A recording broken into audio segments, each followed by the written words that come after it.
बारिश में चिड़िया का घर उड़ गया था। बात उन दिनों की है जब तेज तूफानी बारिश आ रही थी और चिड़िया की तबीयत खराब थी, जिस वजह से वो अपना घर मजबूत न कर सकी।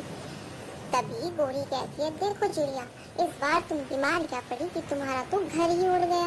तब कबूतर कहता है, गोरी चुप करो। एक तो वो भरी बरसात में मुसीबत में अपनी छोटी बच्ची के साथ बैठी है, ऊपर से तुम उसे परेशान कर रही हो। अपने घर बुलाने के बजाय तुम उसे ताने मार रही हो। वो इस बार अपना घर मजबूत न कर सकी क्योंकि वो बीमार थी, वरना हर बार वो हम सबसे मजबूत घर बनाती है और दाना इकट्ठा करती है। तभी ऐसा बोलकर कबूतर टुन्नी चिड़िया से कहता है, टुन्नी चिड़िया, तुम आज रात मेरे घर आ जाओ।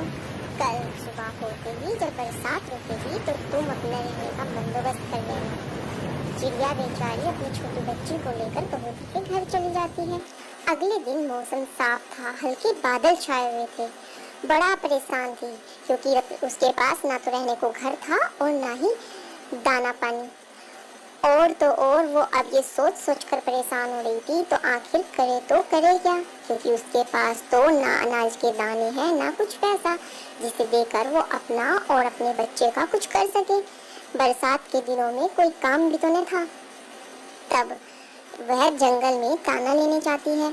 वहाँ पर उसे एक जादुई पेड़ दिखाई देता है।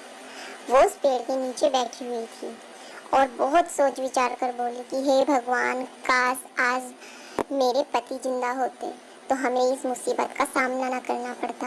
अब मैं क्या करूं? रात तो हमने कबूतर के घर में गुजार ली, लेकिन मौसम तो अभी भी खराब है। मैं अपनी छोटी बच्ची को लेकर आखिर जाऊंगी कहाँ? कैसे उसका पालन पोषण करूंगी? मेरे पास तो खाने तक को अनाज नहीं। आखिर हम कोई भी सामान कैसे लेंगे? चिड़िया बड़ी परेशान थी। ये सब बातें वो जादुई पेड़ सुन रहा था।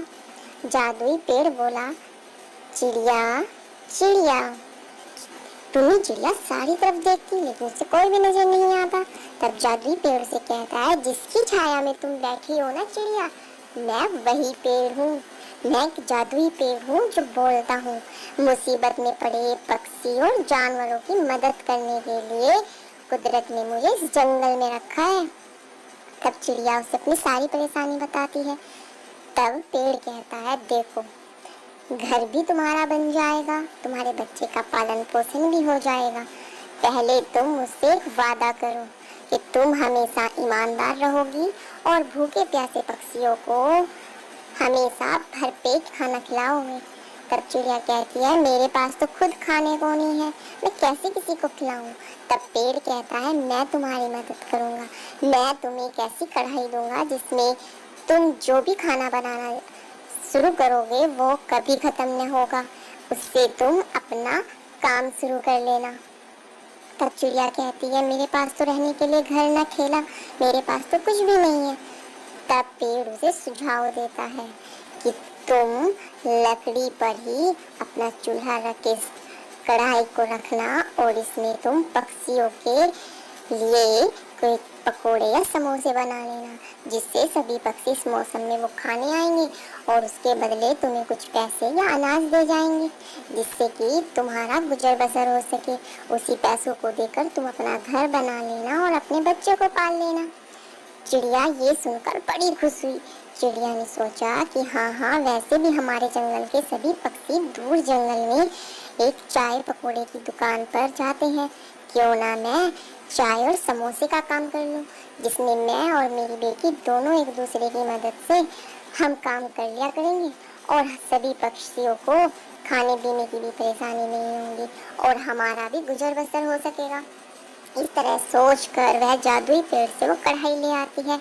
अगले दिन वो काम शुरू कर देती है। सभी पक्षी हैरान थे। उनके पास रहने के लिए घर नहीं था, लेकिन उन्होंने केले के पत्तों से टेंट बनाया जिसमें उन्होंने अपना चूल्हा और वो कढ़ाई रखी और सभी के लिए वो स्वादिष्ट समोसे बनाने लगी। समोसों का सामान भी उस जादुई पेड़ ने दिया था। उसके बाद तो चिड़िया का मानो दिन दुगनी रात चौगुनी तरक्की होने लगी, क्योंकि सभी पक्षी उसके चाय समोसे खाने आने लगे और उसके बदले उसे कुछ अनाज और पैसे देते, जिससे उसने एक दिन अपना अच्छा घर बना लिया। चिड़िया बड़ी मेहनती थी, सभी भूखे प्यासे और गरीब पक्षियों की वो फ्री में समोसे और चाय खिलाती, जिससे वो सबकी मदद करती। इसीलिए वो पूरे जंगल में और तो और दूर दूर के जंगल में फेमस हो गई, जिस कारण दूर तक के पक्षी उसके समोसों की चर्चाएं सुनकर उसके पास आने लगे। चिड़िया भी अपनी मेहनत से पीछे न हटती। तभी सभी जंगल के जानवर ये बातें करने लगे कि आखिर चिड़िया है बड़ी मेहनती। इस बार तो उसने ऐसा काम कर लिया जिससे कि हमें भी और उसके रहने में भी कोई प्रॉब्लम ना हो। हमें भी अगर मन है खाना नया बनाने का तो उसके चाय समोसे बहुत अच्छे हैं और हेल्दी भी हैं। वो कभी भी हमें गंदी चीज़ यूज़ कर कर समोसे नहीं बनाती, हमेशा तरोताज़ा चीज़ों से समोसे बनाती है। सभी पक्षी उसकी मेहनत के लिए सराहना करने लगे।